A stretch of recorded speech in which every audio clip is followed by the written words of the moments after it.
公园里面，红娃娃变身成为了大霸王龙。霸王龙巨大的吼声吵醒了旁边树上的一只魔法猫头鹰，它只要打一个哈欠就会让对方睡着，是不是很厉害？果然，霸王龙迷迷糊糊的睡着了，直挺挺的就倒在了地上。大鸟也飞了出去，女孩正发愁如何叫醒霸王龙，突然来了一辆冰激凌车。霸王龙有反应了，一定是这吃货闻到冰激凌味道了。于是女孩让老板放一首冰激凌的音乐，他果然醒了，一下就激动地跳了起来。他也如愿吃到了冰激凌。他们回到城市，发现大家都在大街上睡着了。这个工人都睡着了，机器还在跳，太危险了。霸王龙赶紧把他救了下来。另一边，大鸟又来到了动物园，正准备睡觉，结果隔壁大象的表演吵到他了。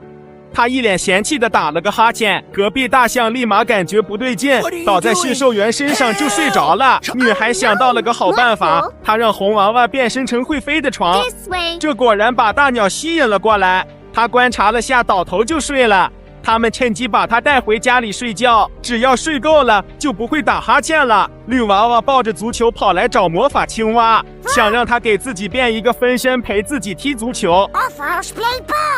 可是万万没想到，分身不喜欢踢足球，他更喜欢涂鸦，家里到处被涂起来。绿娃娃没办法，只能去找红娃娃帮忙。分身跑到了公园，变身成一只大霸王龙。小朋友们都被吓跑了，他还开心的哈哈大笑。霸王龙不断的在公园里面搞破坏，红娃娃赶紧变身一只猴子，接住了飞出去的板凳。霸王龙又踢了个垃圾桶，绿娃娃也变身猴子，解决了危机。霸王龙觉得不好玩，就又跑到了城市里面。他看了看汽车，又变身成为机器人。他把汽车当作篮球拍打，吓得司机嗷叫。拍打完还把车丢了出去，还好红娃娃及时变身为超人，接住汽车。绿机器人觉得好玩，就不断的扔汽车。是绿娃娃也变身超人来帮忙了。机器人又发现小狗玩杂耍很好玩，于是他又变身成大炮，把红娃娃、绿娃娃当作炮弹发射出去。他俩突然想到一个好办法，他们叫分身跟着他们来到篮球场，他们想陪分身打篮球，这样他就不会到处玩了。果然他们玩得很开心，分身也喜欢打篮球，这样他就不会到处捣乱了。这个哭泣的红娃娃正在到处找它的主人，它变身小火箭来到主人的好朋友家问，可是这里也没有，它又大哭了起来。它又来到工地，变成大抓木机抓住工人，最后工人表示也没看到它主人，它再一次崩溃大哭了起来，随后居然直接丢下了推土机，吓了工人一大跳。动物园里猴子正在表演，它又变身成一只老虎，驯兽员被吓得瘫倒在地，但是驯兽员表示也没看到，老虎又崩溃大哭了。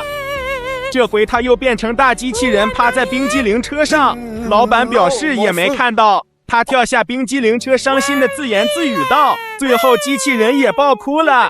警察看到了这一幕，决定伴他一起找。警察开车带他来到了一个公园，他迫不及待地冲下车，左看看右看看，还是没有，正准备大哭来着，警察叫他往前走走。原来小主人偷偷在这里给他办了一个很大的生日晚会，还给他准备了一个大生日礼物，礼物是一个超人娃娃。他和小主人开心地拥抱在了一起。